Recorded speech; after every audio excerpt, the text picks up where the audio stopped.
내란 특검이 한덕수 전 국무총리를 피의자 신분으로 다시 소환해 조사했습니다. 특검은 조사를 마친 뒤 한 전 총리에 대한 구속영장을 청구할 것으로 보이는데요. 관련 내용 임주혜 변호사와 자세히 이야기 나눠보겠습니다. 어서 오세요. 네, 안녕하세요. 네, 저희가 뉴스를 시작할 때 특검팀이 브리핑을 했습니다. 이상민 전 행정안전부 장관을 구속 기소했다는 내용인데 내란 중요 임무 종사 직권남용 등 혐의가 적용이 됐습니다. 이 전 장관에 대한 혐의 내용을 좀 알기 쉽게 정리를 간단히 먼저 해주신다면요. 이상민 전 장관 같은 경우에는 단전단수 지시를 윤석열 전 대통령으로부터 받고 이 비상계엄 선포 직후에 실제로 이 단전단수 지시를 내렸는가가 쟁점이 되었습니다.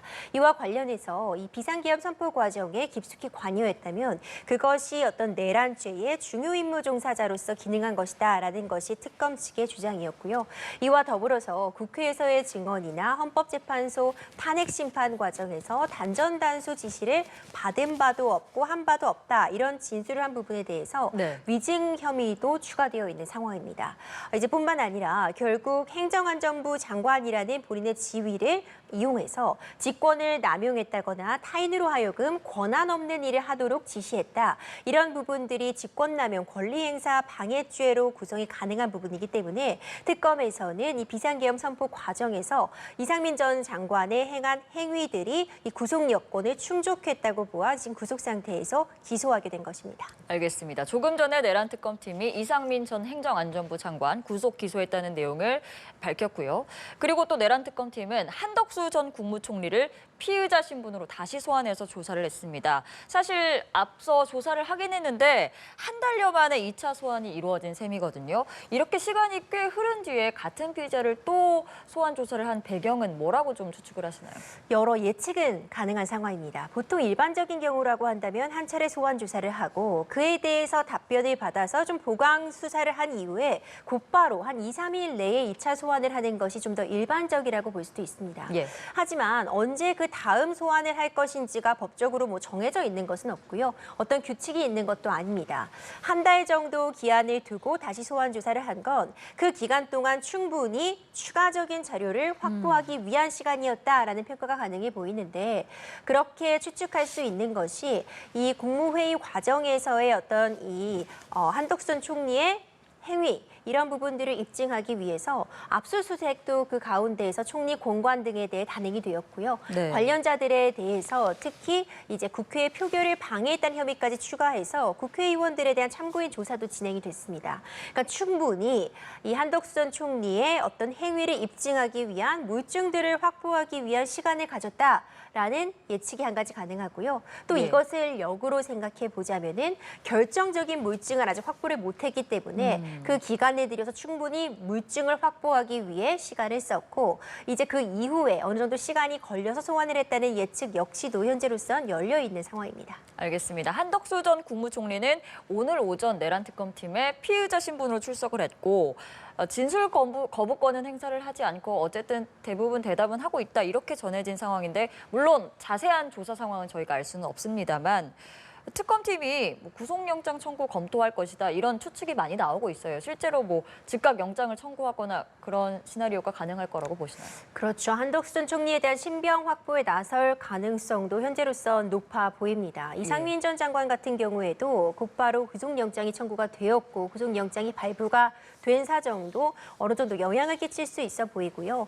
지금 특검 측에서 주의 깊게 살펴보고 있는 것, 특히 한덕수 전 총리가 이전에 했던 진술과는 다르게 이 비상계엄 선포 과정에서 미리 관련된 문건들을 받아보았다는 점, 그리고 어떤 절차적인 정당성을 획득하기 위해 사후에 비상계엄 선포문 작성에 관여했다는 사정, 이런 부분들이 이전과 달리 새롭게 드러난 어떤 증거 자료라고 볼 수 있습니다.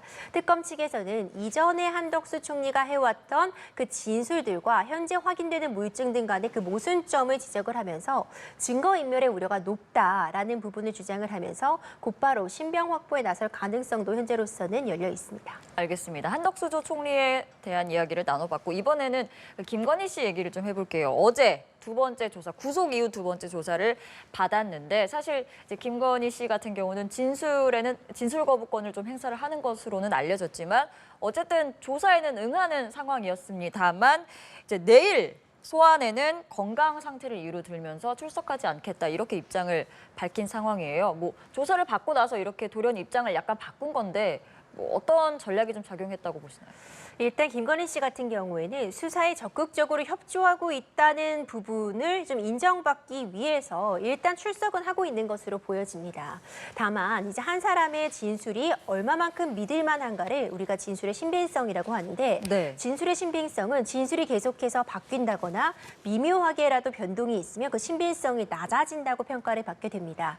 지금 김건희 씨 입장에서는 수사를 받고 있지만 특검 측이 어떤 물증을 현재 확보하고 있는지 확인되지 않는 상황에서 무리하게 추가적으로 진술을 했다가 이후에 진술을 변동하기보다는 특검 측이 제시하는 질문들을 확인한다거나 보여주는 물증들을 보면서 좀 의견을 정리하고 어떤 부분까지 진술할지를 좀 머릿속으로 정리하는 그런 작업을 거치고 있는 것이 아닌가 생각이 됩니다.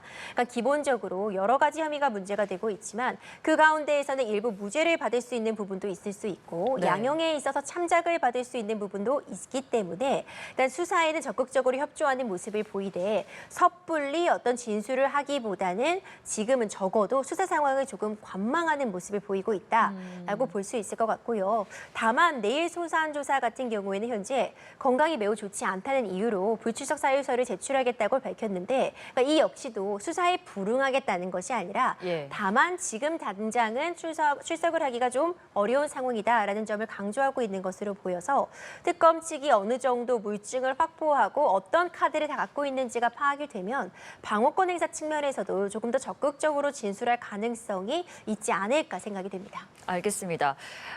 즉시 이에 대해서 이제 특검팀은 김 씨에게 내일 못하겠으면 모레 와라. 그래서 21일 오후 2시로 미뤄서 다시 통보를 했습니다. 이에 대해서 김건희 씨의 입장은 아직 나오지 않은 상황인데 바로 다음 날이기 때문에 사실 건강상의 이유를 들었기 때문에 소환 조사는 좀 이루어지지 어렵지 않을까라는 예측을 할 수 있을 것 같아요.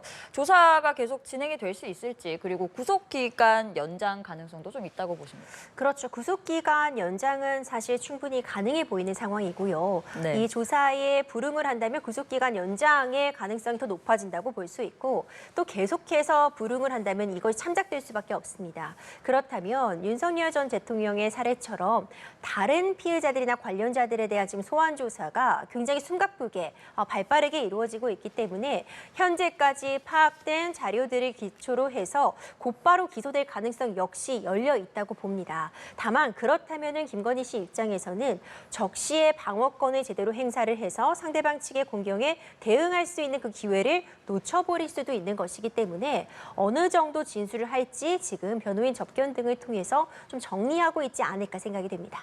알겠습니다. 또 어제 김건희 씨와 이제 같은 날에 조사를 받았던 건진법사 전성배 씨에 대해서 특검팀이 바로 다음 날인 오늘 구속영장을 전격 청구를 했습니다. 어느 정도 혐의가 좀 소명이 됐다, 구속영장도 발부될 것이다라는 판단이 좀 전제돼 있다라고 볼 수 있겠죠. 그렇죠. 일단 구속영장을 청구했다는 것은 어느 정도 물증을 확보했다는 특검 측의 자신감으로 해석할 수 있습니다. 예. 특히 전선배 씨 같은 경우에는 이전에 주거지가 일정하지 않았던 점 그리고 관련된 진술들이 지금 신빙성이 다소 낮아 보이는 측면들이 있습니다. 고가의 샤넬백이라던가 이 다이아몬드 목걸이를 통일교 전 간부 이제 윤모 씨로부터 받았는데 청탁을 받은 부분까지는 맞지만 김건희 씨에게 전달을 하지 않았고 그 와중에 그 고가의 제품들은 사이즈 교환까지 했다가 잃어버렸다는 취지의 진술을 하고 있는데 그렇다면 그 부분이 입증될 만한 다른 물증들이 없다면은 진술의 신빙성이 낮다고 보는 것은 특검 측의 입장이고요. 진술의 신빙성이 낮은데 그런 진술을 계속하고 있다는 것 자체가 증거인멸의 우려가 높다는 부분이다라는 것을 강조하면서 구속영장을 청구했다고 봅니다. 알겠습니다. 특검팀은 전성배 씨에 대해서 증거인멸의 우려가 크다. 지금 변호사께서 말씀을 하신 것처럼. 그리고 전 씨의 주거지가 여러 차례 변경이 됐기 때문에 도망의 염려도 있다. 이렇게 주장을 하고 있는 것으로 알려졌습니다. 아직 좀 조심스럽지만 구속영장은 발부될 가능성이 크다고 보십니까? 가능성은 충분히 있어 보입니다. 결국 알선 수재 등이 문제가 될 텐데 이 전성배 씨 같은 경우에는 공무원 신분은 아닙니다. 하지만 중간에서 일종의 매개자 역할을 하면서 이 공무원이 할 수 있는 그런 직권들, 어떤 청탁을 받아서 통해서 이권을 약속하고 그에 대한 금품을 가운데서 전달했던 그런 매개체 역할을 하고 있는 것인데 특검 측에서는 이미 상당 부분 혐의가 좀 소명되었다라고 보고 있는 것 같고요. 그렇다면 이제 구속 사유라고 한다면은 혐의가 상당 부분 소명된 것뿐만 아니라 증거 인멸의 우려가 있어야 되는 부분인데 일단 우리가 지금 계속해서 이야기가 나오는 샤넬백 같은 부분의 실물이 확보가 되지 않는 것 자체가 증거인멸의 우려가 현재 매우 높은 상황이며 진술의 신빙성이 높지 않다라는 부분을 강조하면서 구속 필요성을 내일 또 강하게 주장하리라고 봅니다. 알겠습니다. 이 전성배 씨는 특히 자신이 물품 그리고 어떤 청탁성 요구를 받은 적은 있지만 그것들을 이제 김건희 씨에게 전달한 적은 없다라고 주장을 하면서 김건희 씨와의 그런 연관성을 계속해서 부인하는 주장을 하고 있는 상황인데 만약에 특검팀이 지금까지 확보한 진술이나 증거, 객관적인 사실이 이런 진술과 좀 배치가 된다면 결국 구속영장 발부 가능성도 커지는 거겠죠? 그렇습니다. 말씀 주신 것처럼 특검 측이 어떤 자료를 갖고 있는지가 굉장히 중요해 보이는데요. 네. 지금 사실 전성배 씨의 주장과 김건희 씨의 주장은 일치하는 부분이 있습니다. 그러니까 김건희 씨는 이런 제품들을 받은 바가 없다고 주장을 하고 있고 전성배 씨 역시도 청탁과 이 금품을 받은 부분은 맞지만 전달하지 않았다는 취지의 주장을 하고 있는데 전달하지 않고 다시 돌려받고 갖고 있다가 잃어버렸다라는 취지의 이야기를 하고 있는 겁니다. 네, 이렇게 고가의 제품을 잃어버리고 실물이 확보가 안 되는 게 합리적으로 생각할 때 납득이 좀 어려운 측면이 있기 때문에 과연 그 부분을 어떻게 설득력 있게 소명하는가가 전성배 씨에겐 중요할 것이고요. 예. 반대로 특검에서는 지금 잃어버렸다는 그 해당 진술의 신빙성이 매우 낮다는 추가적인 다른 사람들의 진술이라던가 그 가운데 통화 내용들, 목록들, 다른 사람들이 들은 내용들 이런 구체적인 다른 증거들을 제시해서 이것이 신빙성이 낮다라는 부분을 입증하는 것이 결국 부속의 여부를 판가름할 수 있는 가장 중요한 쟁점이 되리라고 봅니다. 알겠습니다. 건진법사 전성배 씨에 대한 구속영장 심사도 조만간 열릴 것으로 예상이 되고요. 그리고 특검팀이 김건희 씨 최측근으로 꼽히는 이종호 전 블랙펄 인베스트먼트 대표를 오늘 세 번째로 불러서 조사를 했습니다. 수차례 조사를 계속 이어가고 있는 상황인데 이종호 전 대표의 주요 혐의 그리고 특검팀이 좀 어떤 부분을 주력적으로 확인을 하려고 노력했을까요?